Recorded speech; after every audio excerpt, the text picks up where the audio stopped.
Never before did the underworld have such brutal torture case. The horror of Thomas Campbell's last moments is unimaginable. He was tied up, stabbed, battered, then burned with hot water. No one deserves to die in such a brutal manner, no matter their past. And perhaps the worst of it all, his partner was involved. Plus it all happened in his own home for hours and hours. What led up to these gruesome events? Why did three men ambush him in his own house? Let's find out in today's video. Let's go back to July 2nd, 2022, in the UK. This is when our story begins. Meet Thomas Campbell, born in Manchester around 1983 to 1984. By 2022, he was caught in the middle of a big criminal investigation in the UK. His life story is one of betrayal and a crime that was both well thought out and violent. Thomas wasn't a stranger to trouble. He had been involved in serious criminal activities for over 20 years. His first run-in with the law was back in 2002, when he was just 19. He was arrested and got 9 years in prison for being part of a violent robbery, where he even used a samurai sword. He served 6 years and was released in 2008. After getting out, Thomas bumped into an old childhood friend named Colleen. They had been in the same school, and Colleen grew up in Clayton, East Manchester. She was raised by her mother since her dad had been locked up on drug charges when she was just 5. Despite Thomas's shady past and reputation, Colleen wasn't put off. She was already familiar with a life touched by crime. Their relationship took off quickly, and in 2010, they had their first child together, a baby boy. But even with a family to take care of, Thomas's criminal behavior didn't stop. That same year, he got into trouble again. This time, he was caught with drugs and charged with possession with the intent to supply. It was just a small charge, but it was the start of a deeper dive into drug-related crimes. Despite everything, their bond grew stronger, and Thomas and Colleen decided to tie the knot on June 21st, 2011. Thomas and Colleen decided to settle down in Colleen's hometown of Clayton, East Manchester. By 2013, Thomas was deeply involved in a major organized crime network that focused on illegal drug distribution. From 2010 to 2021, police kept a close eye on him, linking him to drug trafficking activities. But Thomas was clever. He always put up the front of being a successful fitness instructor, and he did everything he could to keep his criminal side hidden. To stay off the radar, Thomas made sure to keep his house clean of anything illegal. He'd bury money and drugs underground at secret spots and routinely check his car for any hidden tracking devices. In fact, once he even found a tracker on his car and boldly confronted the police about it at the station. Despite his shady dealings, Thomas and Colleen lived the good life. They were often seen jet-setting to luxury destinations, enjoying trips that cost a fortune. One report said they dropped 10,000 pounds on a 10-day trip to Cancun, flying premium class and staying at a 5-star hotel. Their social media was packed with glamorous pictures, swimming with dolphins, sipping cocktails, posing with tigers, and going on fancy boat rides. They drove flashy cars and were always dressed in designer clothes and expensive jewelry, which made people wonder how they could afford it all. After all, Colleen only worked part-time at a clothing store and got government support through working tax credits, while Thomas was supposedly a self-employed fitness trainer. It didn't add up, and suspicions about their true source of income kept growing. It was clear to everyone that Thomas and Colleen's lifestyle didn't match their official earnings, and it quickly caught the attention of the authorities. Between 2009 and 2015, Thomas is thought to have made over 500,000 pounds through illegal activities. In March 2015, their home was raided, and their cars were seized on suspicion of money laundering. It didn't take long for investigators to link them to other convicted dealers. By 2019, both Thomas and Colleen were convicted, but they were offered a plea deal. Thomas received a 2-year prison sentence, while Colleen got a 2-year suspended sentence, meaning she didn't have to serve any jail time. The lighter sentence for Colleen raised eyebrows, but many believed it was because of the potential impact on their kids if both parents were locked up. With this in mind, Colleen was spared. While Thomas was behind bars, Colleen stayed loyal, visiting him regularly. But Thomas couldn't shake off his suspicions that she was cheating on him. The relationship, once strong, started to crumble. When he got out of prison, Thomas accused Colleen of being unfaithful, leading to more arguments. He eventually moved out to a city center apartment, but the fighting didn't stop. They reported each other to the police. Colleen said Thomas had attacked her, put tracking devices on her car, and threatened her repeatedly. Thomas countered by claiming she had damaged his property, thrown objects at him, and verbally abused him. Despite all the accusations, neither took legal action, and the police didn't intervene. The drama continued until their marriage officially ended in 2021. It all came to a head when Colleen discovered that Thomas had been cheating on her too. Only this time, it was with her best friend. Heartbroken and furious, Colleen took out her anger by smashing up her former friend's car and was arrested for it. This betrayal was too much for her to handle. She later said she could have dealt with an affair if it was with a stranger, but not with someone so close to her. After the divorce was finalized, Colleen sent Thomas a text saying, "Karma is best served cold, and I can be the coldest MF you ever meet." Despite their separation, Thomas remained neck-deep in criminal activities. He continued operating under the radar using EncroChat, an encrypted messaging app widely used by criminals because it was thought to be untraceable by law enforcement. It even earned the nickname WhatsApp for criminals. But that sense of security didn't last. Authorities figured out a way to crack into EncroChat, which led to a massive wave of arrests. When Thomas heard about the arrests, he started to panic, worrying that his own operations might get exposed. So, in a bid to escape, he left the UK. He first moved to Marbella, then Spain, and eventually ended up in Dubai, trying to keep one step ahead of the law. Thomas eventually returned to the UK, settling back in Greater Manchester and purchasing a £350,000 townhouse. He moved in with a new partner, but his primary reason for coming back was to be closer to his children. Thomas and Colleen decided to bury the hatchet and agreed to co-parent. They worked out a schedule so that he could spend quality time with the kids, and despite their rocky past, they presented a united front at family events, trying to create a sense of normalcy for their children. But Colleen wasn't as content as she seemed. Although she acted friendly on the surface, she wasn't thrilled about Thomas moving on with another woman, especially since she had previously hinted at wanting revenge. To make matters worse, the woman Thomas was now dating wasn't just anyone. She was the ex-girlfriend of John Belfield, a known criminal heavily involved in drug trafficking in Greater Manchester. This made things very personal. Thomas and John were rivals, and when John found out about the relationship, he was furious. He sent a threatening text to his ex saying, "You and that helmet will get domed. You'll never have a boyfriend. You'll have to move to another country. Give it a week and you'll see why. What happens when you take the piss? Why would I ever respect you when you're seeing Tom Campbell?"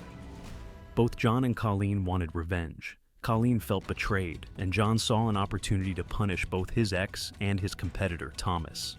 Even though they hadn't known each other before, they soon connected. On Saturday, June 25th, 2022, Colleen received a follow request on social media from John Belfield. The next day, she checked out his profile and liked one of his photos, assuming he was just some admirer. But John had a different intention. He knew all about Colleen's history with Thomas and wanted to use her to get information. From there, the two began communicating frequently, exchanging 35 phone calls and 68 messages in no time. They bonded over their shared bitterness, realizing they both wanted the same thing: revenge. John wanted to hurt his rival, while Colleen was still angry and looking to get back at Thomas. According to their later statements, they came up with a plan to rob him. The idea was to find out where Thomas hid his money, jewelry, and drugs, both in his house and in the hidden stashes he buried. By teaming up with a dangerous figure like John and plotting against the father of her own children, Colleen made a reckless decision. Whether she fully grasped what kind of violence was about to unfold remains unclear, but she was set on seeing her plan for revenge through, no matter the consequences. Colleen's involvement in such a dangerous scheme was a shocking mix of naivety and recklessness. On June 27th, John Belfield made his first move. Colleen informed John that Thomas was on his way to pick up their daughter from school, setting the wheels of the plan in motion. John enlisted the help of 29-year-old Reese Stephen and 39-year-old Stephen Kavanagh to assist. While John watched from his car, Reese and Stephen approached Thomas's vehicle and discreetly placed a tracking device on it. Colleen had provided crucial information about which car Thomas would be driving. Using the tracker, John and Stephen followed Thomas and scoped out his home as they began planning their next steps. John then messaged Colleen, asking for the house number. Without hesitation, she replied, telling him it was number 17, further embedding herself in the scheme to target her ex-husband. Later that evening, John returned to Thomas's house, this time with Reese, to identify which house belonged to Thomas.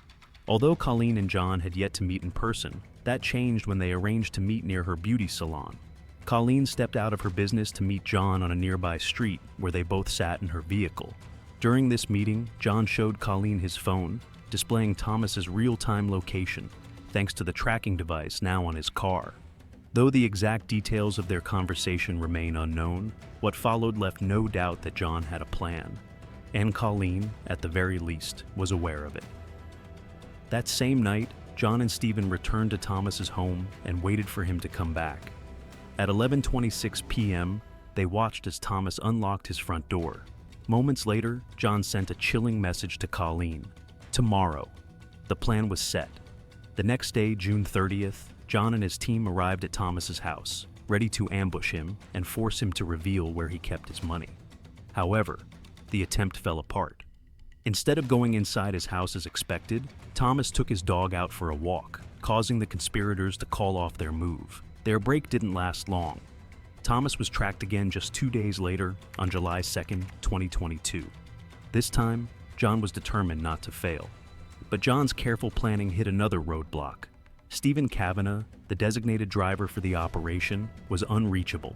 He had gone off on a wild bender at a swingers club in Rochdale and had completely disappeared. Furious, John messaged Stephen, expressing his disappointment at being let down. But John wasn't willing to wait any longer and decided to move forward with the plan anyway. Running out of options, John turned to a 50-year-old family member named Carl Murphy, asking him to step in as the driver. Unaware of the true nature of John's request, Carl agreed to help. He had no idea why John needed a lift or what the men in his van were planning to do that evening, making him an unsuspecting participant in the dangerous plot that was about to unfold. That night, Carl Murphy agreed to drive John Belfield, Reese Stephen, and another unidentified man in his Vauxhall van. The team parked right next to Thomas Campbell's townhouse, using the driveway of a neighboring house that they knew would be vacant. Everything was meticulously planned out, and they didn't have to wait long. Just 5 minutes after arriving, Thomas pulled up and walked to his front door. As Thomas inserted his key into the lock, he was ambushed from behind. CCTV footage from a nearby property captured the chilling scene. Thomas struggled desperately to fend off his 3 attackers, screaming for help. But this wasn't just a simple attack. His assailants were armed and merciless. In a brutal 40-second struggle, Thomas was relentlessly punched, kicked, and stabbed multiple times until he was left bleeding profusely and completely overwhelmed. With Thomas unable to fight back, the attackers dragged him inside his own home. What happened next was nothing short of horrific. Thomas was stripped naked, left with only his socks, and his ankles were bound tightly with duct tape so he couldn't move. Blood spurted from his injuries, staining the house with gruesome marks throughout the hallway. While the exact details of who did what are unclear, the intruders ransacked the house, searching frantically for cash and drugs. Meanwhile, one of the attackers began torturing Thomas. It's uncertain whether they were trying to get information or if it was just pure rage, jealousy, and hatred driving their actions. Thomas endured unspeakable violence. He was beaten, stabbed, stomped on, and had a deep gash carved into his arm, which alone could have been fatal, but the brutality didn't end there. In a twisted act of cruelty, they poured boiling water over his genitals, causing excruciating pain and ultimate humiliation.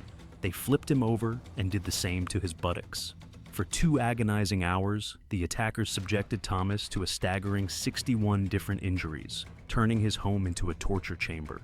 After having their fill and finding no money, they left Thomas lying on the floor, fighting for his life in unbearable pain. On their way out, the gang left the door wide open. Despite his horrific condition, Thomas managed to summon the strength to reach for his phone and attempt to call emergency services. The operator answered, but Thomas was too weak to respond.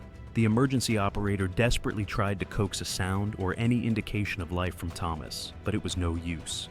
He lay there, surrounded by a pool of his own blood and the scalding water that had been poured over him. Over the next few hours, Thomas's body succumbed to the severity of his injuries, and he passed away 10 hours later, alone in his home. The next morning, around 7:30 a.m., a neighbor named Lee was setting off for a bike ride when he noticed that Thomas's front door was ajar. Curious and concerned, he approached the house to check if everything was all right. What he saw inside would haunt him forever. The lifeless and bloodied body of Thomas Campbell sprawled on the floor, the aftermath of an unthinkably brutal attack. It was obvious that poor Thomas had been dead for quite a while, and he'd gone through some pretty horrific stuff. Leah quickly called the emergency services, and the police showed up in no time. But from the get-go, the investigation hit a few bumps. There was no DNA evidence from whoever did this, and a few security cameras had been messed with before the attack. The police then had to break the terrible news to Colleen. Her ex-husband had been brutally murdered. Shockingly, she didn't let it stop her. She went back to work the very next day like nothing happened. Meanwhile, somewhere after the attack, John Belfield skipped town and fled all the way to South America, hiding out in Suriname. But the police were on it. They found a tracker that had been attached to Thomas's van, and before long, they pinpointed the vehicle used to get to and from his place on that fateful night. Tracing its route, they ended up at Peak Forest, where they found a bunch of Thomas's belongings, including his wallet, driver's license, and, weirdly, the burnt remains of a flask and a mobile phone. They checked out the phone, and guess what? It had been used to control the tracker on Thomas's car, and all the texts and calls were still there. This phone was a gold mine. It soon became clear to the police that John was the mastermind behind everything, pulling all the strings that led to Thomas's tragic death. Digging deeper, they discovered that John had been in touch with Colleen, and it seemed the two had been talking about getting revenge. The cops then found some CCTV footage from Colleen's place, which showed her taking a call from John just minutes before Thomas's attack. Her chats with John about Thomas's whereabouts were ongoing. On July 13th, Colleen was arrested for her involvement in Thomas's murder. According to reports, she was visibly shaking and looked both shocked and confused. She started telling the officers that she still loved Thomas and would never want him dead. She even said, "This has nothing to do with me." Stephen and another guy named Reese were also pulled in for questioning and were eventually arrested too, due to their roles in the whole messy plan. Stephen had been at the crime scene, while Reese played a pretty central role in the actual attack. Despite all of them pleading not guilty in court, a jury found them guilty of conspiring to commit robbery. Reese ended up being convicted of murder, while Stephen and Colleen were found guilty of manslaughter, reflecting their lesser but still serious roles in the crime. The whole trial went down at Bolton Crown Court. On February 22, 2023, the sentences came down like a hammer. Reese got a life sentence, and he has to spend a minimum of 37 years behind bars. That's pretty long compared to most murder cases in Manchester lately, but it shows just how brutal and premeditated everything was. Stephen also got a life sentence, but only has to serve a minimum of 12 years. Colleen Campbell was sentenced to 13 years, with the requirement that she spends at least 2/3 of that time in prison for her part in the crime. But here's the twist. John Belfield, the supposed mastermind of the whole mess, was on the run for almost a year. The cops thought he had skedaddled to Spain, but they eventually spotted him in South America. Once he was caught, the police back in Manchester were alerted, and he was flown back to face the music. His trial is set for June 3rd, 2025. Now, let's talk about the driver, Ken. He had no clue about the criminal goings-on and wasn't charged with anything. However, the other guy involved in the job is still a mystery, and the police are still trying to figure out who he is. The family of Thomas Campbell is absolutely heartbroken over the awful crime that shook their lives. His brother was especially furious about Colleen's sentence, feeling it was way too light for what she did. After Thomas's death, his family took Colleen in and supported her, totally unaware of her dark secret. She was involved in the brutal murder the whole time. Now, Thomas's brother has stepped up and gained custody of the kids, taking care of them after losing their dad. It's a tough situation for everyone. As for the people who committed this crime, none of them seem to show real remorse. While there were reports that Colleen broke down and cried in court, there's still some doubt about whether her tears were from guilt over Thomas, worry for her kids, or just self-pity for the trouble she's in now.